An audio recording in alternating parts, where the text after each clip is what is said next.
saya akan menceritakan tausiah tentang sabar dan syukur.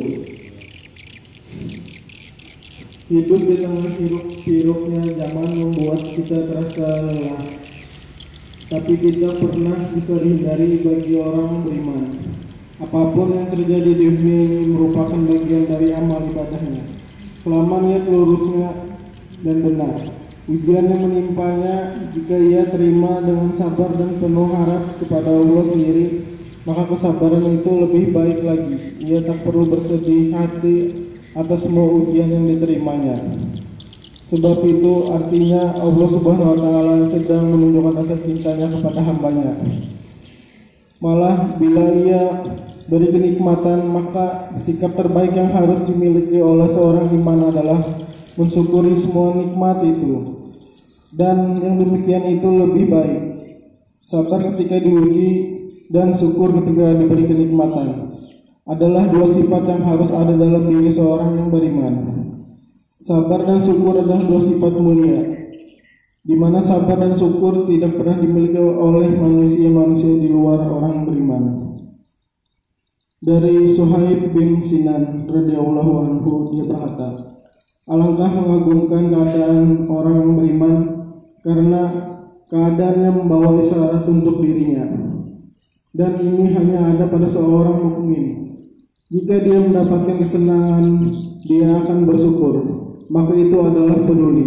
Dan jika ia ditimpa kesusahan, dia akan bersabar, maka itu adalah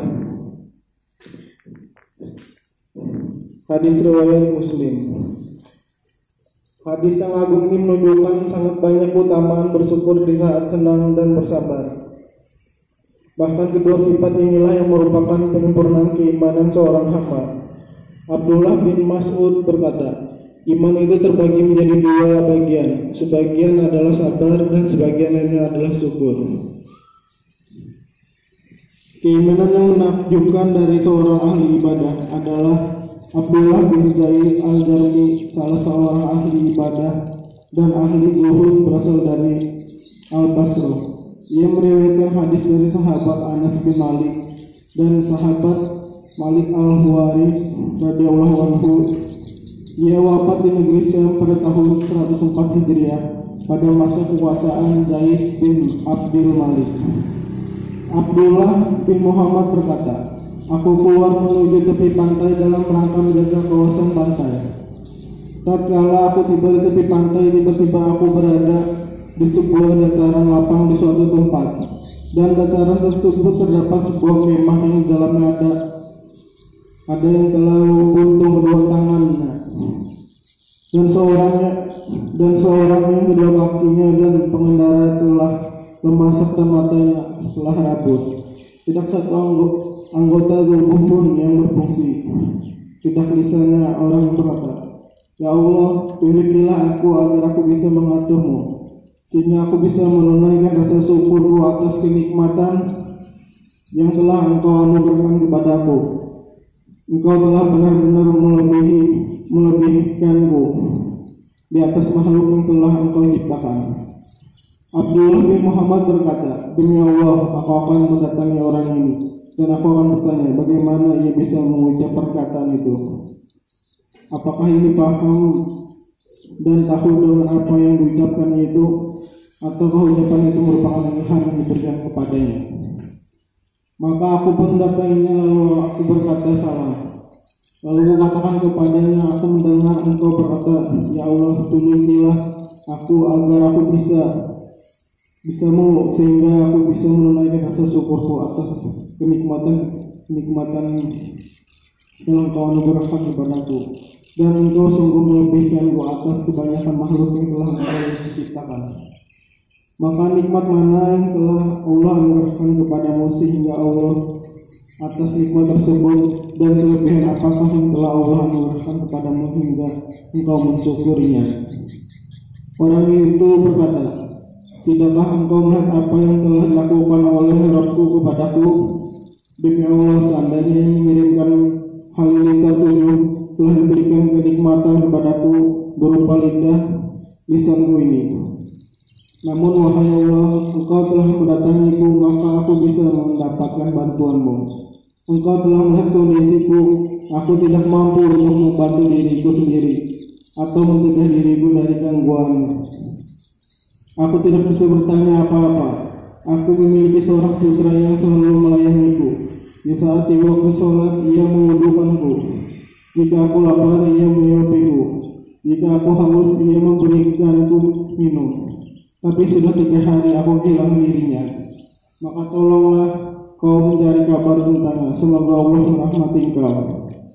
Aku berkata, demi Allah, seorang berjalan menunaikan keperluan untuk seorang saudaranya yang memperoleh pahala yang sangat bersih di sisi Allah. Lantas pahala lebih besar dari seorang yang berjalan untuk menunaikan keperluannya dan kebutuhan orang yang seperti engkau.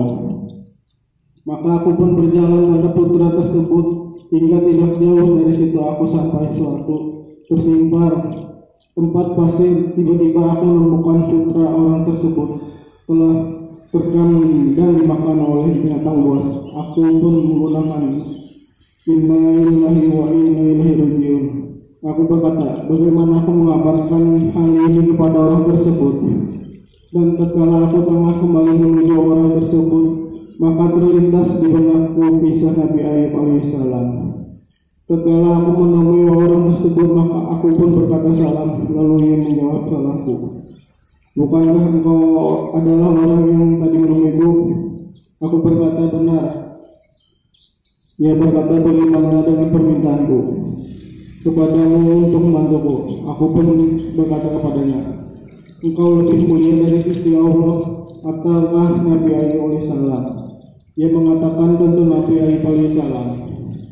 Aku mengatakan, tahukah engkau cobaan yang telah diberikan Allah kepada Nabi Ayub? Bukankah Allah telah mengujinya dengan hartanya, keluarganya, serta anaknya? Orang itu berkata, tentu aku tahu. Aku berkata, bagaimana sikap Nabi Ayub dengan cobaan tersebut? Ia mengatakan, Nabi Ayub bersabar, bersyukur, dan terapkan Allah. Aku berkata, tidak hanya itu, bahkan ia dijauhi oleh karibnya, kerabatnya, dan sahabat-sahabatnya. Ia berkata benar.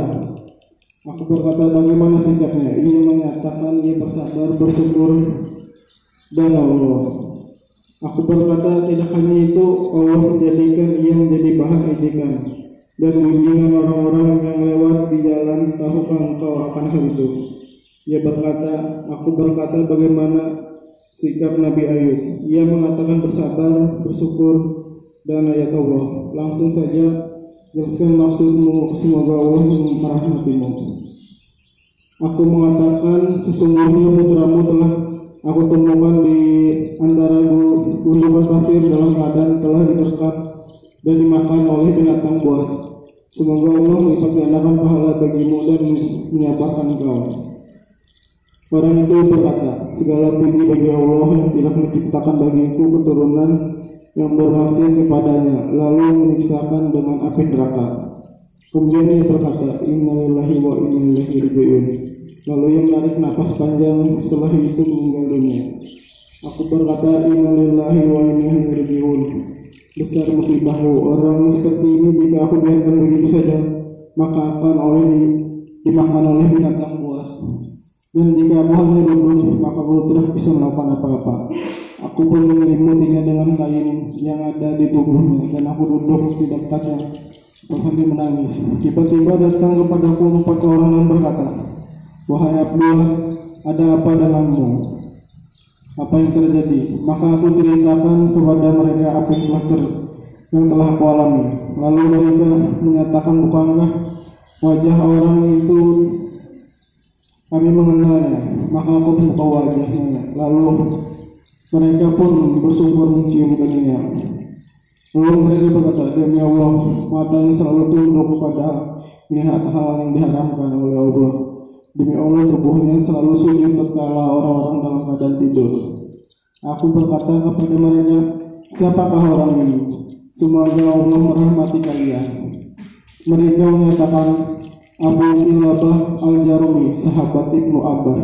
Ia sangat cinta kepada Allah dan Nabi Sallallahu Alaihi Wasallam. Lalu kami pun memandikannya dan mengaparinya dengan pakaian yang kami pakai, lalu kami melewatinya dan menguburkannya. Lalu mereka pun berpaling kepada aku pun pergi ke pos penjagaanku kawasan perbatasan.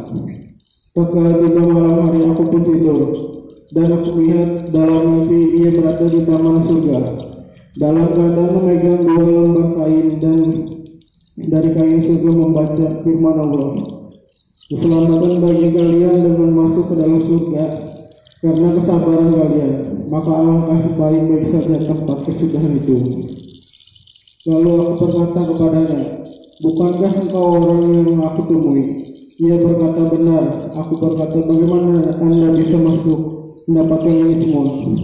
Ia menyatakan, sesungguhnya Allah menyediakan derajat-derajat kemuliaan yang tertinggi yang tidak bisa dicabut dengan sikap sabar tatkala ditimpa dengan bencana, dan rasa syukur tatkala dalam keadaan lapang dan tentram bersama rasa takut, baik dalam keadaan maupun dalam keadaan di depan halayak ramai. Semoga kisah di atas menjadi pelajaran bagi kaum muslimin.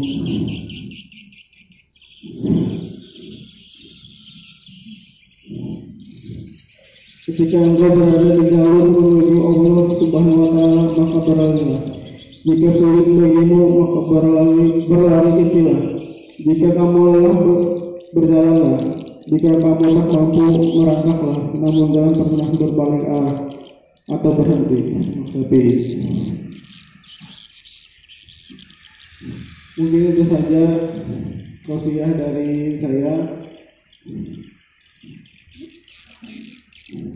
Kata-kata mutiaranya, kesempatan terbaik selalu datang saat sabar menunggu. Wassalamualaikum warahmatullahi wabarakatuh.